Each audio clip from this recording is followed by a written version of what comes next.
বিশ্ববিদ্যালয়গুলোতে শিবির ঘাপটি মেরেছিল, সমন্বয়করা অনেকেই শিবির করত এবং আন্দোলন করে দেশটাকে নতুন করে স্বাধীন করেছে। এখানে খারাপ কি দেখছেন আপনারা একটু বলেন তো, এখানে কি নেগেটিভ কোনো বিষয় আছে?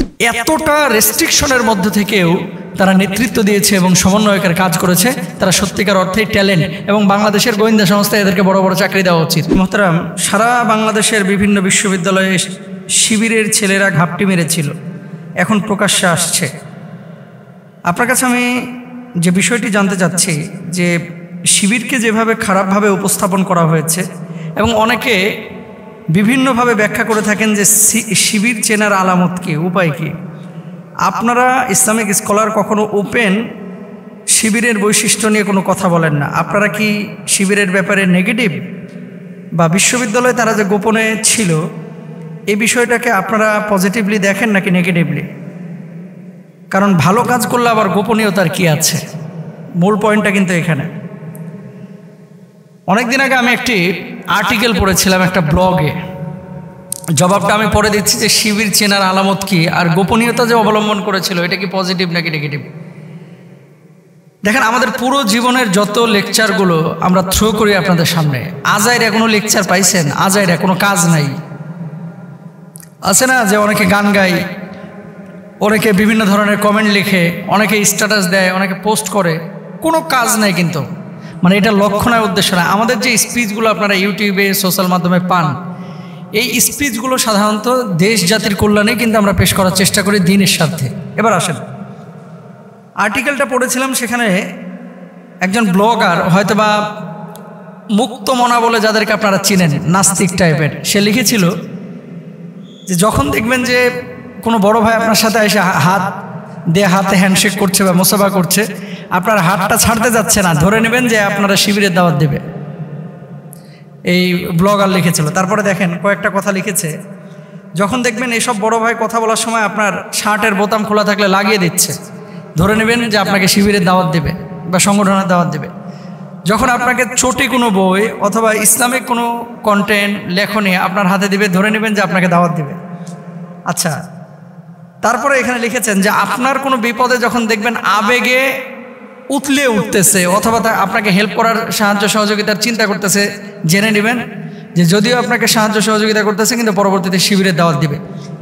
এই নাস্তিক মুক্তমনা মানে স্টুপিড এই কথাগুলো তার একটা ব্লগে লিখেছিল। আমি এই কথাগুলো বলার জন্য আপনাদেরকে আজকে আলোচনা করছি না বা প্রশ্নের জবাব দিচ্ছি না। আমি যে কথাটা বলতে চাচ্ছি, বিশ্ববিদ্যালয়গুলোতে শিবির ঘাপটি মেরেছিল, সমন্বয়করা অনেকেই শিবির করত এবং আন্দোলন করে দেশটাকে নতুন করে স্বাধীন করেছে। এখানে খারাপ কি দেখছেন আপনারা একটু বলেন তো, এখানে কি নেগেটিভ কোনো বিষয় আছে? নাই, প্রত্যেকটা বিষয় তো পজিটিভ। আচ্ছা, মিডিয়া, হলুদ সাংবাদিকরা শিবিরকে খারাপভাবে বাংলাদেশে উপস্থাপন করেছে। আপনি দেখবেন যে এলাকার মধ্যে সবচাইতে সভ্য, নম্র, ভদ্র যেই ছেলেটা মেধাবী, পড়াশোনা করে, মেয়েদের কোনো আজেবাজে নেশা নাই, তারপরে গাঁজা মদের কোনো নেশা নাই, সিগারেট স্মোকের কোনো নেশা নাই, সেই ছেলেটাকে দেখবেন সে শিবির করে। যেই ছেলেটা টাকনোর উপরে কাপড় পরে সেই ছেলেটা দেখবেন শিবির করে। যেই ছেলেটা দেখবেন পরোপকারী, বন্যা, তারপরে বিভিন্ন ধরনের ঝড় দুর্যোগ, এ সমস্ত সময় যে ছেলেটা সবার আগে এগিয়ে আসে সেই ছেলেটা শিবির করে। আচ্ছা, বিশ্ববিদ্যালয়ে যে ছেলেটা মেধাবী, পড়াশোনায় ভালো, এর মধ্যে দেখবেন 50% ছেলে, এর চেয়ে তো বেশি হতে পারে, তারা শিবির করে।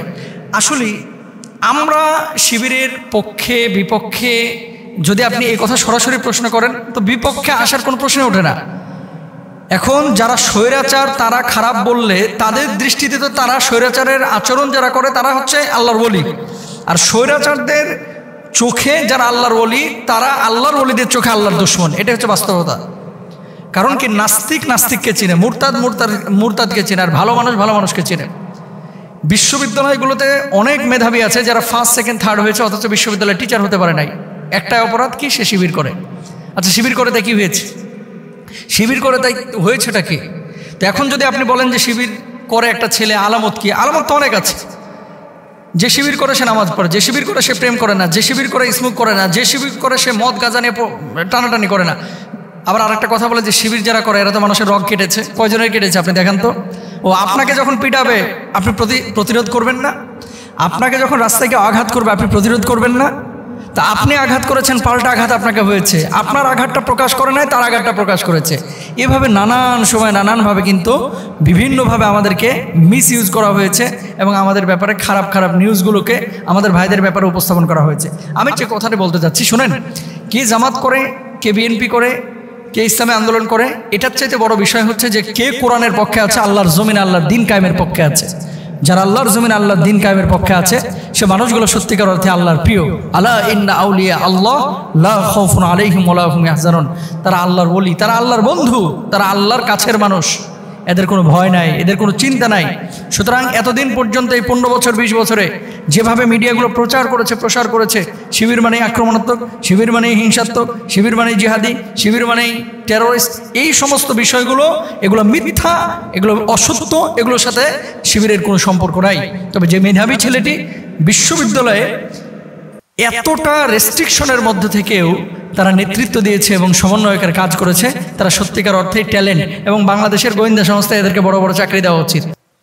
কারণ এত সহজ না বিশ্ববিদ্যালয়ে কাজ করা। 2 বছর ধরে যে রুমমেটের সাথে আছে সেই রুমমেট জানে না, তার মানে কি? শুনেন, বিশ্ববিদ্যালয়গুলোতে আমরাও তো পড়াশোনা করেছি। যখনই দেখা যায় যে হুট করে একটা ছেলের পরিবর্তন হয়েছে, টাকনোর উপরে কাপড় পরা শুরু করেছে, বাঁকা চোখে কিছু ছাত্ররা তাকায় থাকে যে কিরে কি জামাতে যোগ দিয়েছে কিনা, কিরে কি হিজবুত তাহরিরে যোগ দিয়েছে কিনা, কিরে হেফাজতে ইসলামে সে যোগ দিয়েছে কিনা।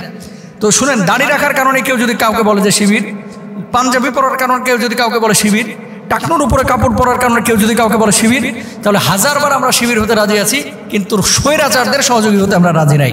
প্রিয় ভাইরা আমার, যেখান থেকে কথাটা বলার উদ্দেশ্য, পক্ষে না বিপক্ষে, অবশ্যই আমরা ভালোর পক্ষে, সত্যের পক্ষে, আমরা মিথ্যার বিপক্ষে, স্বৈরাচারদের বিপক্ষে, যারা অসত্যের পক্ষে আছে আমরা তাদের বিপক্ষে। শিবির একজন যুবককে সোনালী যুবকে পরিণত করে।